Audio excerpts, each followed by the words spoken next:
തിരുവോണത്തോണിയിലെ വിഭവങ്ങളുമായി ആറന്മുളയപ്പൻ ഓണസദ്യ.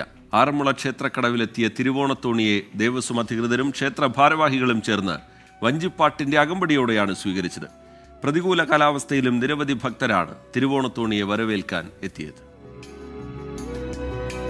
കോട്ടയം കുമാരനല്ലൂരിലെ മങ്ങാട്ടുമനയിൽ നിന്നും മൂലം നാളിൽ പുറപ്പെട്ട തിരുവോണത്തോണി ഇന്ന് പുലർച്ചെയാണ് ആറന്മുളയിലെത്തിയത്. പള്ളിയോടങ്ങളുടെ അകമ്പടിയോടെ എത്തിയ തിരുവോണത്തോണിയെ മഴയിലും കുതിരാത്ത ആവേശവുമായി ആറന്മുള വരവേറ്റു.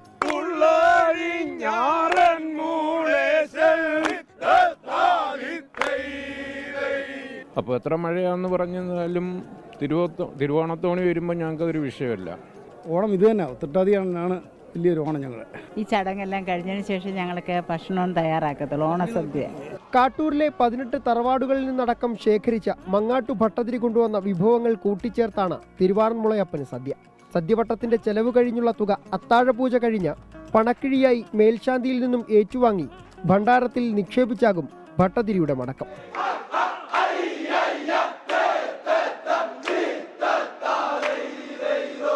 ക്ഷേത്രത്തിലെത്തുന്ന ഭക്തർക്കായി വിഭവസമൃദ്ധമായ ഓണസദ്യയും ഒരുക്കി. ആറന്മുള ശ്രീ പാർത്ഥസാരഥി ക്ഷേത്രത്തിന് മുന്നിൽ നിന്നും ക്യാമറാമാൻ രാജ് കിരണിനൊപ്പം സുജിത് സുരേന്ദ്രൻ, 24 പത്തനംതിട്ട. ലോകത്തെവിടെയായാലും ഏത് സമയത്തും 24 വാർത്തകളും ഓഗ്മെന്റഡ് റിയാലിറ്റി പാക്കേജുകളും എക്സ്പ്ലെയിനറുകളും വിശദമായി കാണാൻ ഞങ്ങളുടെ യൂട്യൂബ് ചാനൽ നിങ്ങൾക്ക് സബ്സ്ക്രൈബ് ചെയ്യാം.